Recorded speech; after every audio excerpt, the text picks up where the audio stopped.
¿Cómo estamos? Pues vamos a continuar con la historia de toda esa grandeza, ese mosaico que son las culturas mesoamericanas, en la que ahora vamos a hablar de uno de los grupos étnicos, en la que eran pues toda esta riqueza que hemos visto cómo se va agrandando cada vez que vamos pues pasando día a día caminar que tenemos. Ahora queremos hablar de los chichimecas. Los chichimecas del náhuatl, chichimeca, que quiere decir habitante de los primeros pobladores que fueron originarios tanto del norte, del Bajío occidental y de México.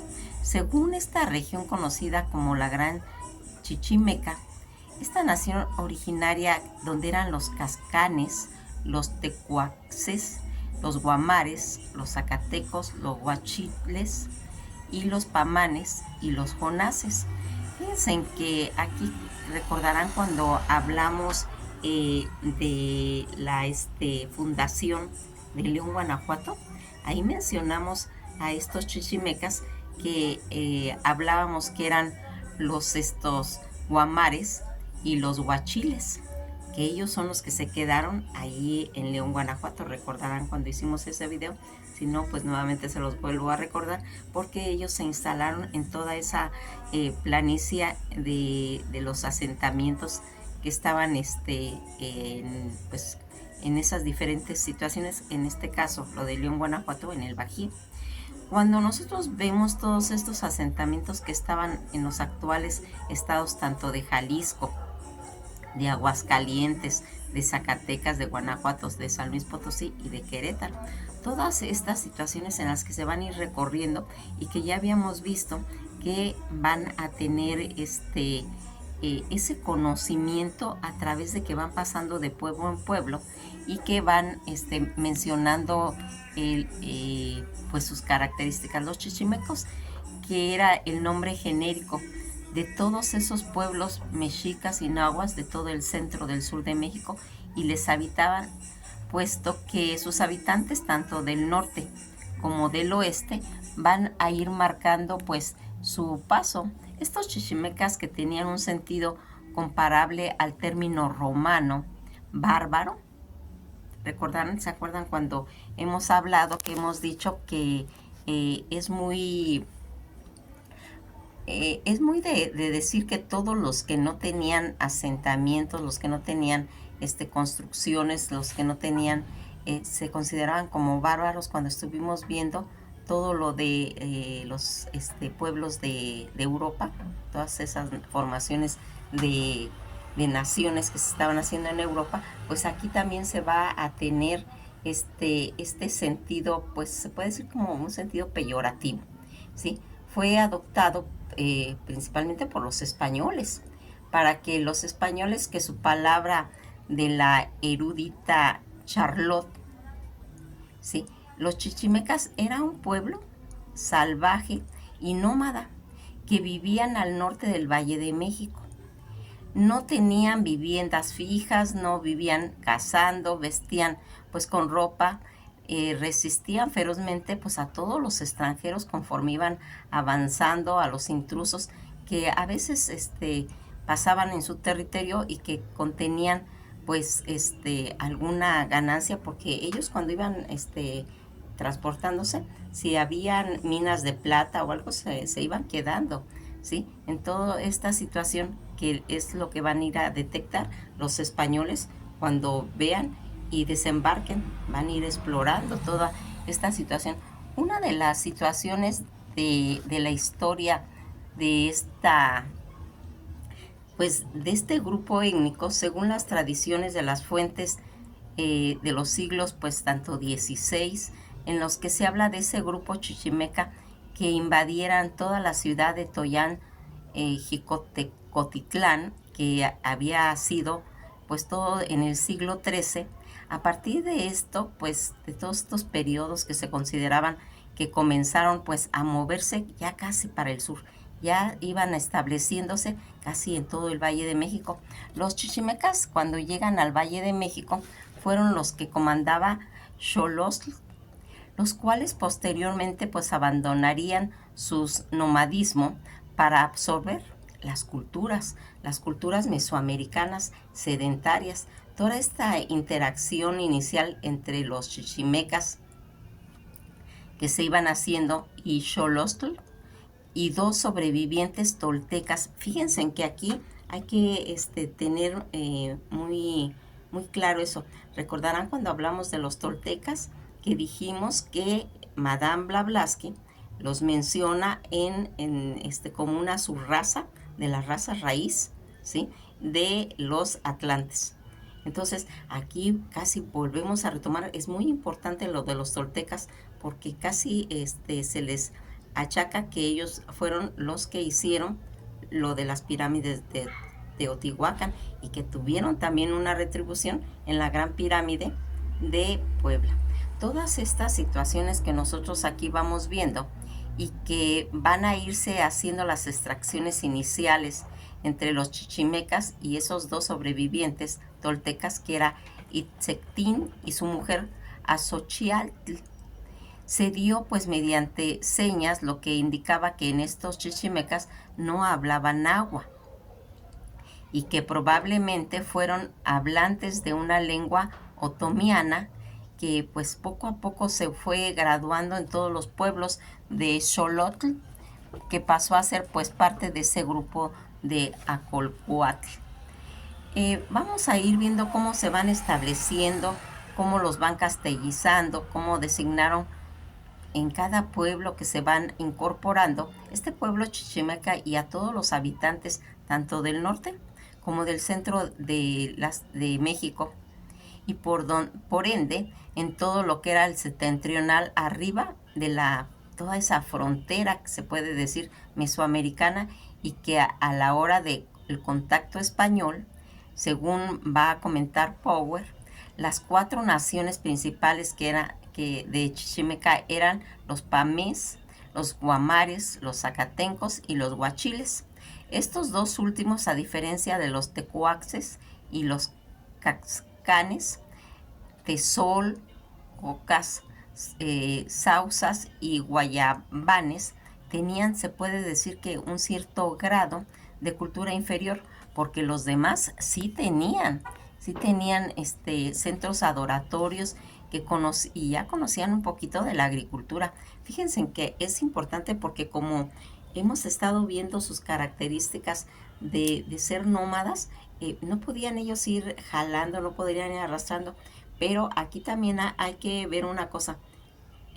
Hemos visto a los gitanos, hemos visto a los vikingos, hemos visto a muchas culturas que cuando también son nómadas van arrastrando, se van retroalimentando de todas esas lugares donde van llegando y también van absorbiendo, ¿sí? Porque aquí cuando comentamos acerca de los vikingos, decían que eran bárbaros, pero realmente no son bárbaros los vikingos. Tienen una cultura, tienen un panteón, tienen una grandeza que pues la historia no les había dado esa magnitud a los vikingos, pero ellos no eran bárbaros.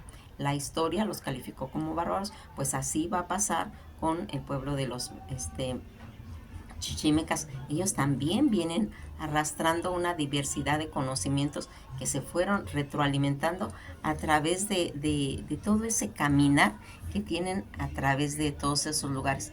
Este conocimiento de agricultura, que aunque cabe resaltar que la mayoría de los chichimecas pues eran realmente cazadores, eran recolectores, y que se les conocía, que los que conocían pues la agricultura eran los que vivían pues muy cerca de los ríos y en áreas donde había pues fuentes de agua, manantiales o ríos. O sea, siempre para poder ellos ejercer la agricultura tenían que estar en esos lugares, aunque etimológicamente vamos a ir pues conociendo poco a poco toda esta.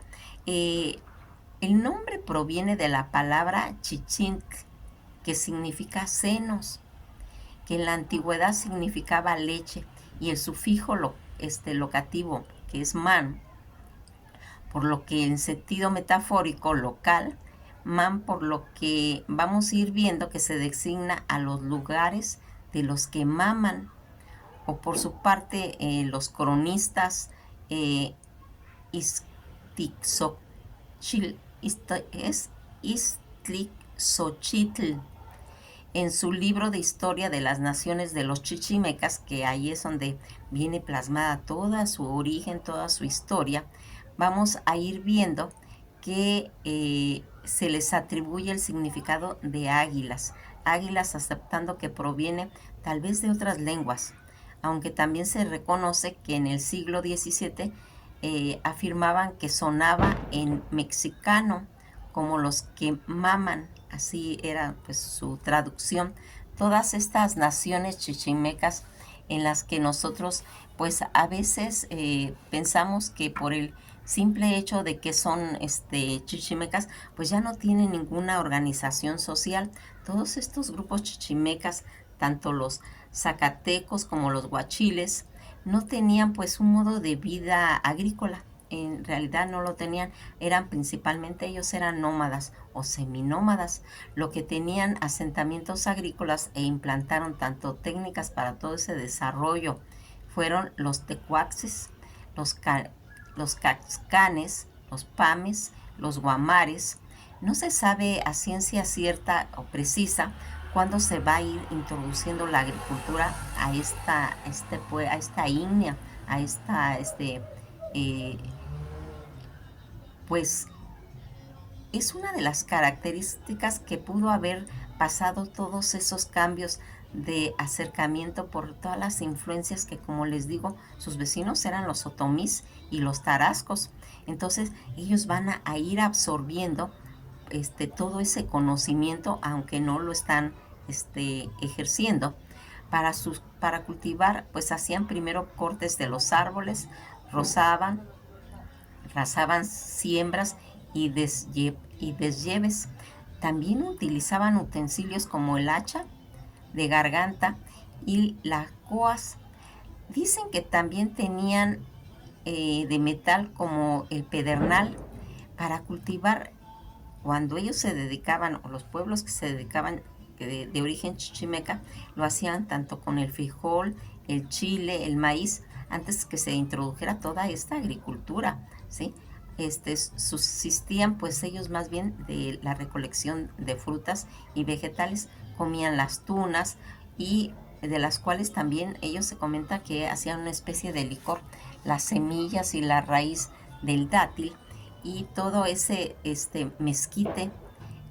Miren, el libro, el árbol de mezquite saca como una vaina, ¿sí? En la que se abre como que fuera un guamuchil o como que fuera un guaje, pero es un poquito más gordito como la textura de un frijol por dentro y todo eso es comestible y eso lo cortan del árbol del mezquite.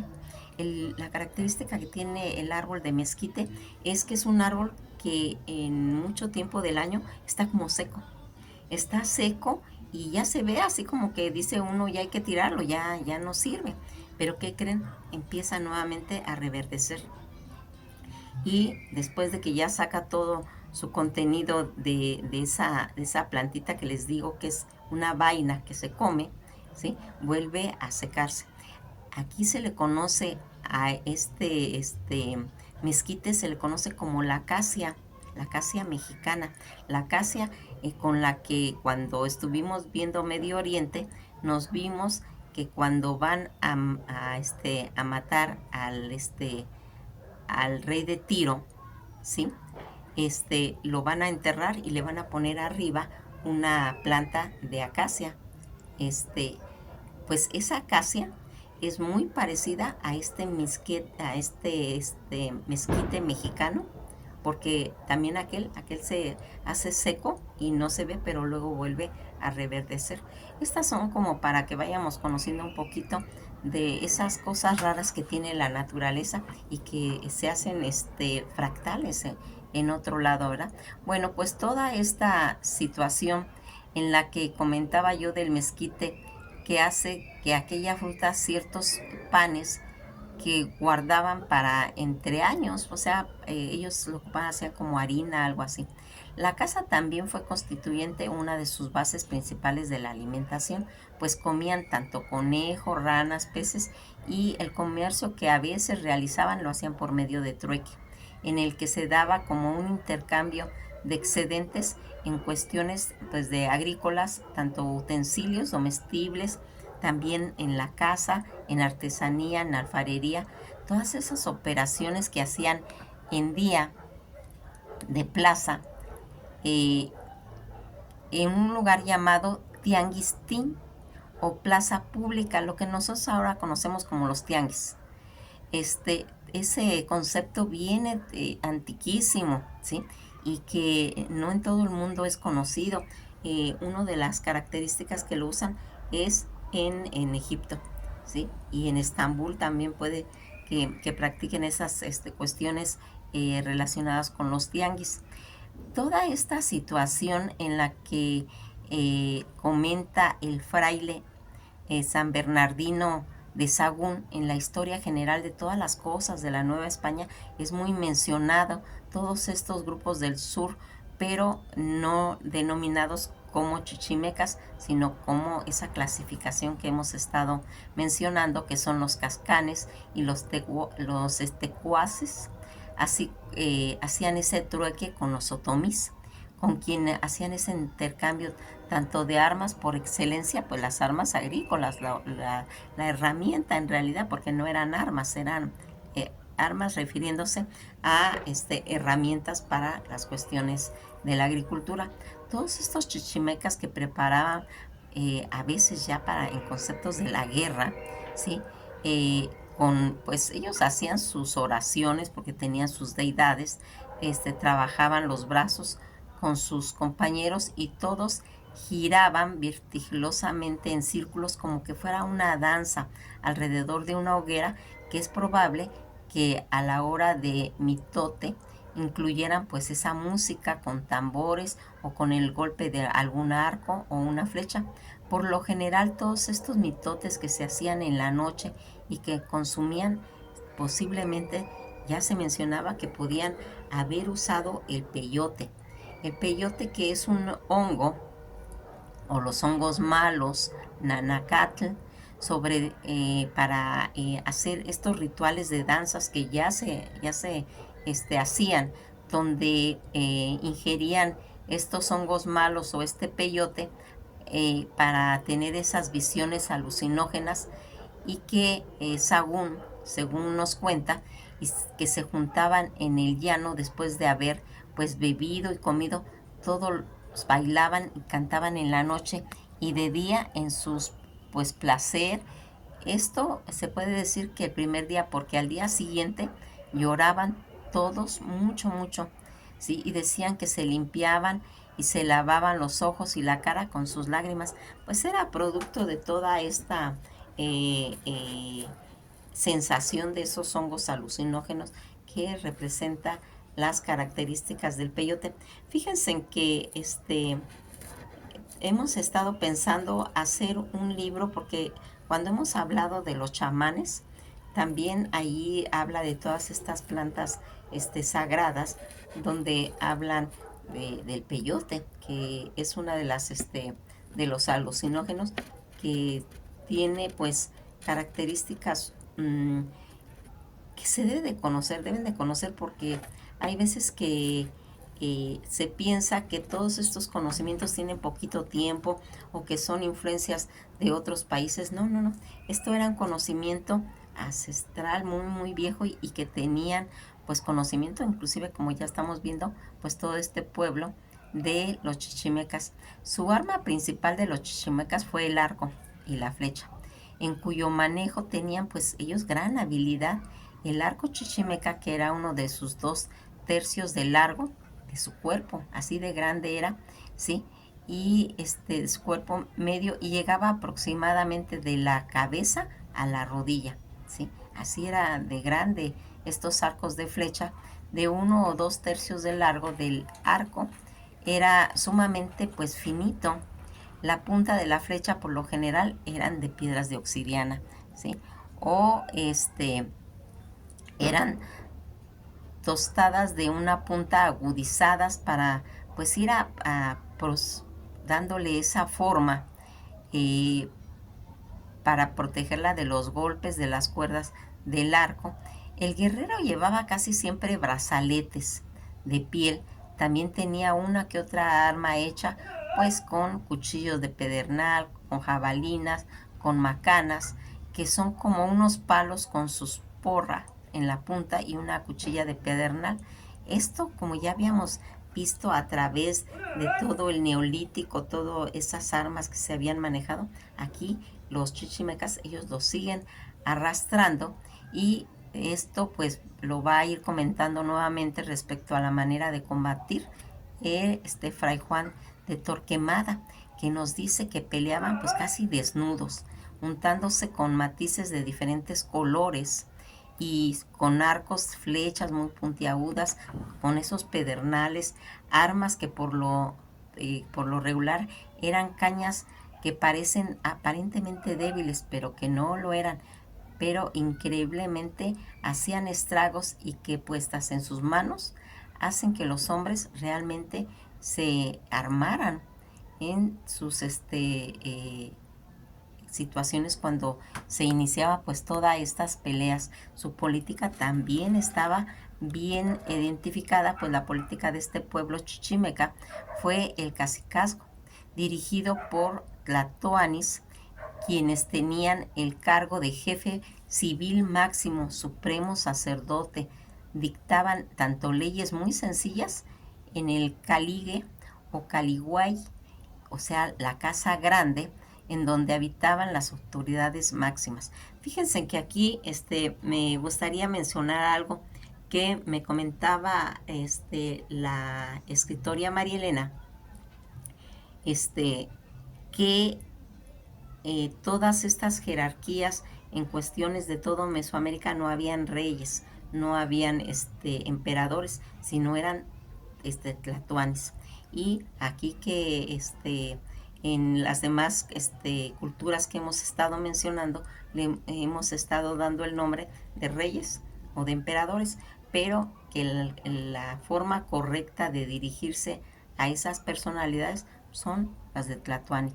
Aquí, a través de toda esta situación, y que tenían pues estos cargos tan importantes, estas autoridades máximas. Por otra parte, fíjense en que Power menciona que entre los chichimecas también habían pues caudillos quienes dirigían pues gran número de hombres, que les sucesión de estos, y que realizaban mediante, se puede decir, el desafío, la elección, el asesinato, todo eso, pero sin embargo Torquemada dice que no, que tienen reyes, ni señores, ni más.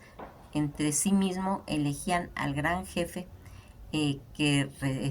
salteadores, con quien andaban pues todas esas manadas movedizas y a partidas de cuadrillas. No tiene ley ni religión concreta, según eso comentó pues Torquemada.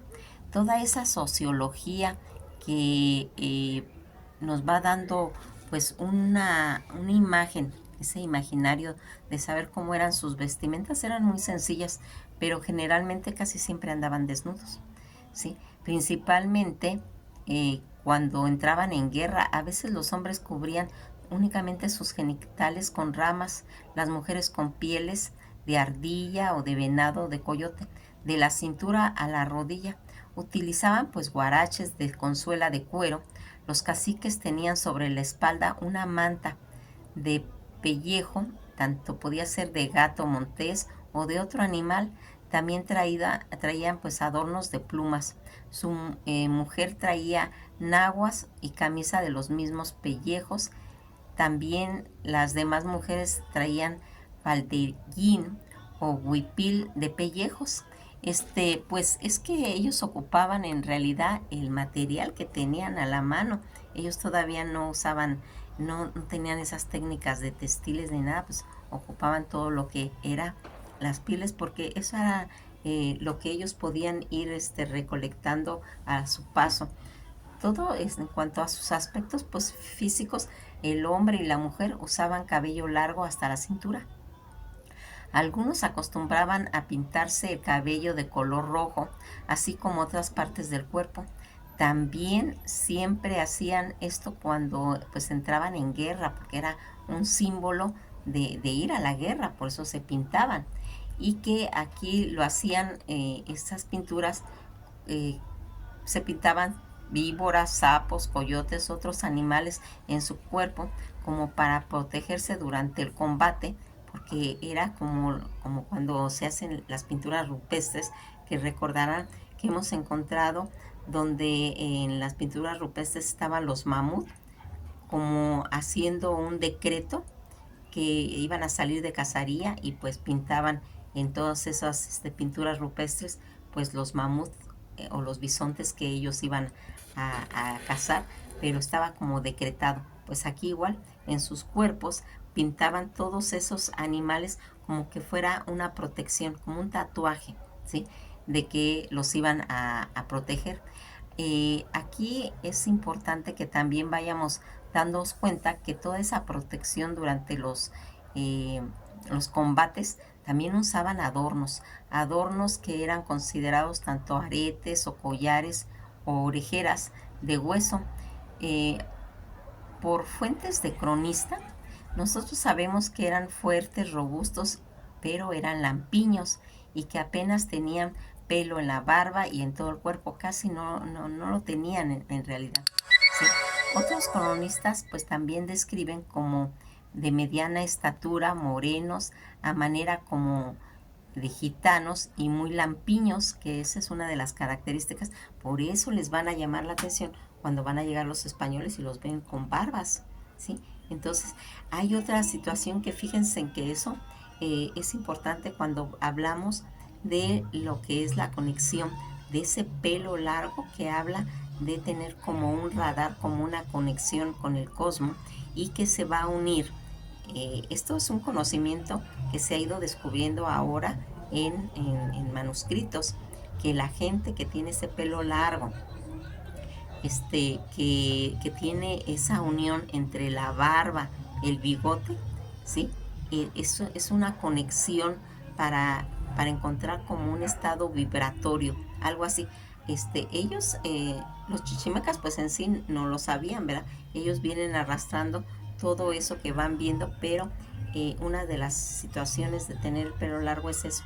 Las personas que tienen el pelo largo tienen como una sensibilidad más. Eso fue un experimento que hicieron en en la Primera Guerra Mundial, cuando trajeron a un piel roja, ¿sí? Para que fuera viendo pues las huellas de lo que venía, ¿verdad? Pero dicen que a unos les cortaron el pelo y perdieron esa capacidad, ese sexto sentido, esa orientación cósmica. Y pues por eso en todas las culturas vamos a ir viendo esa característica de tener el pelo largo, pero también muchas culturas lo han tenido a través de la historia mundial, todas esas características de la energía que se tiene cuando hay ese cabello largo. Fíjense en que aquí algunos pues eran muy ligeros también, parecía como que volaban de su gran ligereza que tenían, porque eh, a veces las gentes se hacen muy notorias cuando son muy ágiles, ¿sí? Tienen una situación así como que fueran como esos conejos que saltan, ¿sí? En cuestión a su lengua, debido que el término chichimeca se refiere a un conjunto de pueblos, no es cultura, ¿sí? Son pueblos que bien tenían pues rasgos culturales similares, no mantenían pues una unidad etnia. Esa unidad etnia ni había una lingüística propia. Presumiblemente dicen que los chichimecas hablaban una lengua utoazteca, probablemente los cananes, los tecuaces, los zacatecos y los guachiles y los otomanguenas, que posiblemente ellos sí tenían esa lengua otoazteca. Principalmente, aunque es difícil debido pues a la escasez de testimonios, son rumores que llegan en cuestión a esa lengua que posiblemente ellos llegaron a hablar en determinado momento, pues debido a toda esa escasez de testimonio que tenemos lingüísticamente, pues los diferentes grupos que se ha ido pues integrando. Entre todos estos grupos de lenguas que se clasificaron estarían los guamares. Además, dentro de cada grupo habían existido pues diversos dialectos y que van a ir haciendo que se vaya haciendo una fragmentación lingüística que va a ocasionar pues serios problemas. Dicen que los frailes en la conquista espiritual, que había pues una gran cantidad de lenguas, y eso pues era difícil para todos esa gente que venía de Europa, españoles, pues entender a este grupo que en realidad pues va a ir marcando esas diferentes características y no se van a poder relacionar fácilmente con ellos, y que pues fue uno de los obstáculos principales que tuvieron el lenguaje. Tanto la educación y la distribución de tareas, la práctica matrimonial eran de dos tipos: la poligamia, que se caracterizaba en los chichimecas del norte, con la monogamia de los del sur. En ocasiones habían, pues se puede decir, matrimonios, aunque no se consideraba esa la palabra, pero intertriviales, para hacer la paz entre un pueblo y otro. Estos grupos, tanto del sur como del norte, cometían adulterio, que los flechaban junto con la mujer. En la vida que tenían con su pareja, cuando la mujer estaba preñada, el marido le daba pues colores con el fuego por la espalda, le echaba agua y después hacía que parida. Daban una especie como que la pareja había ese roce de espaldas para que acabase luego en salir pues toda esa sangre que según ellos decían que era el retoño o el hijo. Hecho esto, tomaban a la criatura y la metían en un huacal. Pues nos quedamos hasta aquí. Como hemos ido viendo, pues a través de este conocimiento, nunca va a haber alguien que realmente no conozca algo. Aunque este pueblo no se considera como una cultura, pero es los pueblos que han ido avanzando y que al unirse con otros van a hacer que se formen esos mosaicos y esas culturas. Que pasen un buen día, y pues esto ha sido todo por hoy. Nos veremos en la próxima narración de un video. Que pasen una feliz tarde, cuídense mucho, y pues es muy interesante que veamos todo, porque fíjense que aquí nada más quiero agrandar un poquito. A veces pensamos que ya lo sabemos todo. A veces decimos, ah, mira, es un video de los chichimecas. Ah, sí, ya sé, era un pueblo nómada, y ya. Pero hasta ahí nos quedamos en la información porque creemos que sabemos todo. Porque pensamos que ya cualquier información ya la sabemos. Y ahí es donde está el peligro, ¿sí? A mí en lo particular, cada vez que yo me introduzco en este laberinto de conocimiento, yo me quedo asombrada porque me doy cuenta que no sé nada, ¿sí? No sé, estas cosas son nuevas, son conocimientos. Dicen, es que todos lo saben. Pues todos, yo no lo sabía. Y entonces yo me imagino que así a mucha gente le pasa. Y habrá otra que dice, yo ya lo sé, yo ya lo sabía. Sí, en la primaria me lo dieron, ¿sí? Sí sabía yo, los chichimecas eran un pueblo, creo que eran nómadas, creo que ni sabían hablar o no sé qué. ¿Y qué pasa? Que cuando nos vamos introduciendo a todas estas crónicas de San Bernardino, de Torquemada, de todo eso, nos vamos dando cuenta que no es así. Que así como le pasa a los chichimecas, nos va a pasar con las diferentes culturas, y todavía hay mucho que conocer. Y qué mejor que los mexicanos aprendamos todo ese mosaico que son nuestros orígenes, México.